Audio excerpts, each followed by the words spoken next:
What's up guys, it's DarkArmedDuelist and today I'm going to be doing an Odion deck profile. So I'm really excited to do some for you guys because this deck is an amazing deck that we just got out of Maze of the Masters that can easily control the board with all of your awesome trap cards. So without further ado, don't forget to like, comment, subscribe, hit the bell next to become part of Notification Squad, and definitely check out the Patreon down in the description below for all those awesome rewards. So without further ado, let's go and get straight on into this. So first off, we're playing 3 copies of the Man with the Mark. This card is our best normal summon in the entire deck, with the ability that if this card is normal or special summon, you can take a Temple of the Kings or a spell or trap card that mentions it from your deck and either add it to your hand or send it to the graveyard. Also, this card has the ability that while you control a Temple of the Kings, this card and Apopus monsters you control cannot be destroyed by battle or by card effects. And Temple of the King you control cannot be destroyed by card effects, which is an amazing ability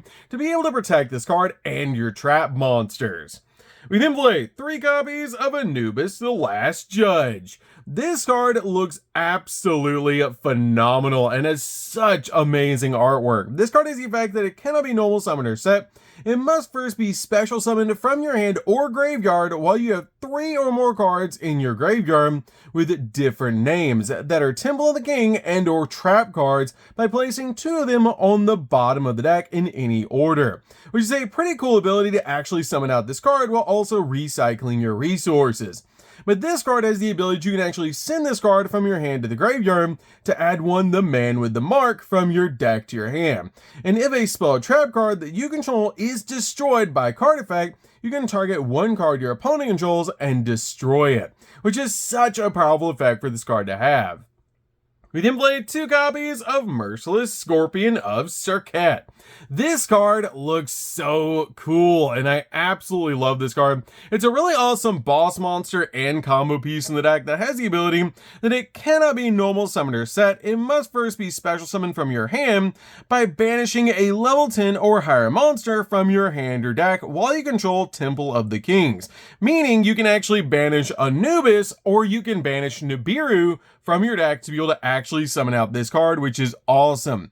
This card also has the ability once per turn during your main phase, you can actually add a Temple of the Kings or a spell that mentions it from your deck to your hand. And also at the start of the damage step, if this card battles an opponent's monster, destroy that opponent's monster. And if you do, this card gains attack equal to half the destroyed monster's original attack points, which is an awesome ability to make this card absolutely massive. We then play a single copy of Lord of the Heavenly Prison. Lord of the Heavenly Prison is really good in this deck as a 1-0 to be able to search off your copy of Gallant Granite, because this card can help protect your back row and also set one of the back rows that you need on your side of the field. So this card is a really good 1-of in the deck.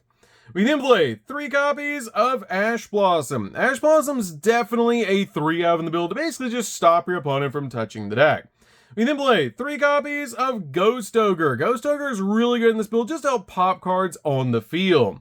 We then play 3 copies of Nibiru, which is an awesome board breaker, but a really good combo piece along with our copy of Merciless Scorpion. Basically just have a card to be able to banish from the deck, which is really good, because after the first turn, you're probably not going to need Nibiru, so this card is really good to banish directly from your deck, so that you can basically summon out your copy of Serket, but it's a great board breaker hand trap.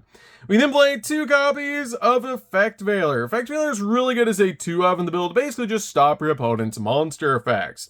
So, that's it for the monsters, guys. Let's get into the spells.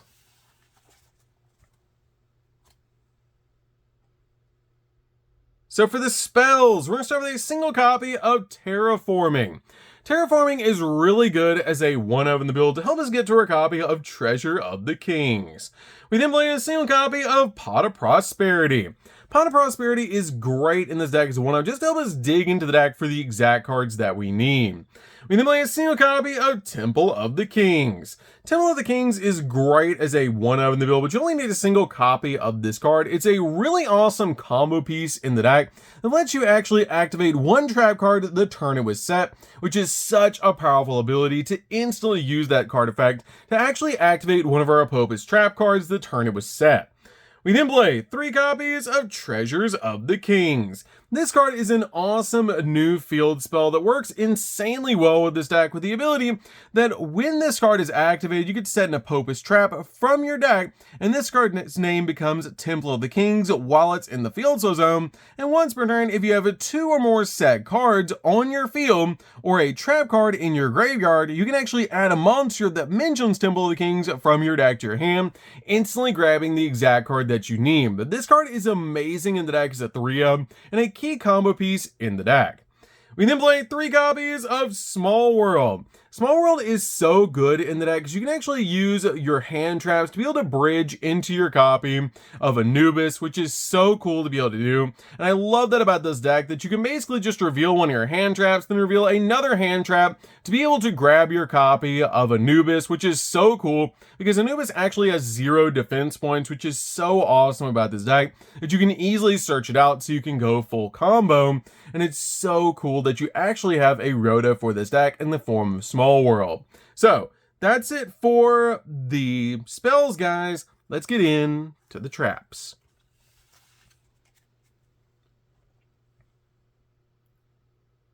So for the traps, we're going to start with a single copy of Statue of Anguish pattern.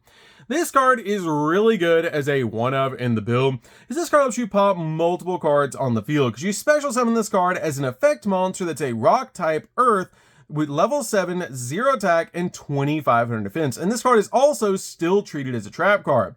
And if it's summoned this way, this card cannot be targeted by your opponent's card effects while you control another trap card that is a monster, basically a trap monster. And if a card is special summoned from the spell and trap card zone to a monster zone while this card is a monster, you can target a card on the field and destroy it, and that is not a once per turn effect, which is actually insane.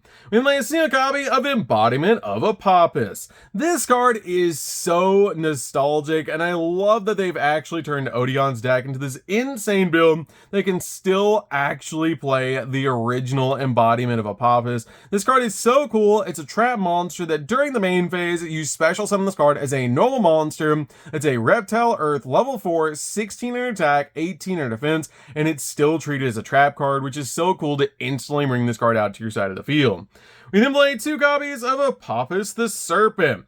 This card is definitely a 2-of in the build, and so cool to be able to play in the deck, because this card has the ability you get to special summon this card as a normal monster that is a Reptile Earth, level 4, 1600 attack, 1800 defense, and this is still treated as a trap card. Then you can set an Apopus trap from your deck, except another copy of this card, and it can be activated this turn. And if this card is sent to the graveyard, you can actually add an Embodiment of Apopus from your deck to your hand, which is why we play a single copy of the original one, because you can actually grab the new one off the you can actually grab the original off the new one, which is so cool to be able to do. So you can actually play such a nostalgic card in this deck. We then play 3 copies of Apopus the Swamp Deity.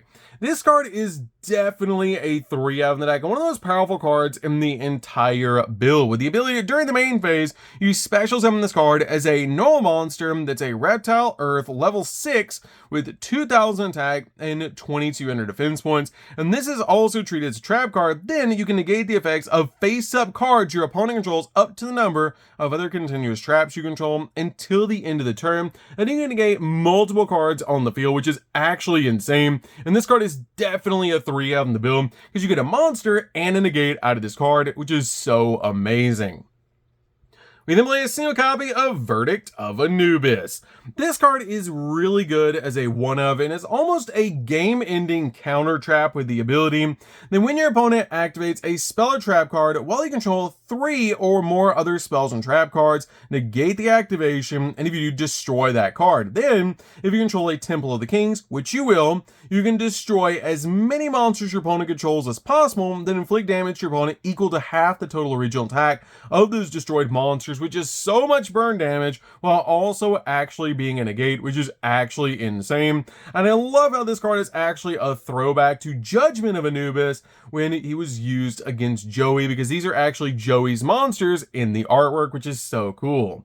We then play 3 copies of Infinite Impermanence. Infinite Impermanence is really good as a 3-of in the build, just to basically stop your opponent's monster effects, and also lock down entire columns of spells and traps.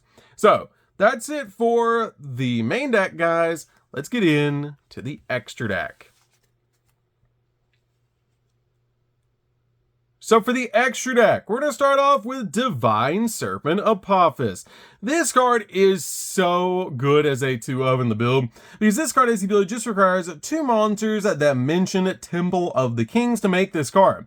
And it must either be fusion summoned or special summoned by attributing 2 Apophis monsters, and once per turn, you can target up to 3 Apophis traps with the different names in your graveyard and set them back to your side of the field, meaning you can kind of sort of summon this card out for free, because you're just going to recover the Apophis traps that you used to make this card and set them right back to your side of the field, so you can use them all over again. Also, once per turn, if a trap card is activated, you can actually target 1 card your opponent controls and destroy it. So with your copy of Anguish Pattern Statue, you're going to be able to pop 2 cards with this card on the field, which is so cool, and how we actually control the board to go in for game. We have a single copy of Time Thief Redoer. Redoer is really good as a 1-of in the build, because you can actually use your trap monsters to make this. So you can get Time Thief Redoer's awesome trap effect, that if it has a trap card on it, you can actually place 1 face-up card your opponent controls on top of the deck when you detach materials from this card, which is so cool to be able to do. And then a single copy of Baguska. Baguska is just a really good option in the deck, just to help you slow down the game, because we are a trap deck, so this card is really good overall in the build. And a single copy of Gallant Granite. Gallant Granite is really good because we can actually search from our deck to our hand Lord of the Heavenly Prism, so we can protect our back row, which is super cool to be able to do, which is why we only play a single copy of it in the deck, so we can grab the exact spell or trap that we need while also protecting our back row. We can play a single copy of Zeus. Zeus is really good in the build as a 1-of, just to help us board wipe the field just in case we need to. Then play a single copy of Typhon. Typhon is a great option in just about every single deck. So this card is really good at helping us balance cards off the field and be a skill drain for 3,000 or higher attack point monsters. We play a single copy of Access Code. Access Code is great in this build to help us basically pop multiple cards on the field and go in for game. We play a single copy of Decode Talker Heat Soul. Heat Soul is actually very easy to make in this deck, is you can actually easily make Link Spiders in this build and then go into a G-Golem Crystal Heart and then bring back one of your Link Spiders back to your side of the field and then step into a copy of Heat Soul to let you draw more trap cards, because at the cost of 1,000 life points every single turn we get you draw a card. We then play a single copy of SP. SP is great in the deck as a 1-of, just to be able to use as a double interruption. We then play 2 copies of Silhouette Hat Rabbit. Silhouette Hat Rabbit is one of the most powerful cards in the entire extract, besides our Divine Serpent. But this card is great because it helps us actually set our trap monsters to our side of the field. And also, this card battles a monster. Neither can be destroyed by battle because it is an illusion monster. And this card is the ability, if it's link summoned, you can actually set a continuous trap from your deck that it has the effect that special summons itself as a monster. Also, this card cannot be used as a link material this turn, and if this card in the spell and trap card zone, or if a card in the spell and trap card zone is special summoned to the monster zone, except during the damage step, you can actually target a spell or trap your opponent controls and destroy it, which is a great effect to help you pop your opponent's back row.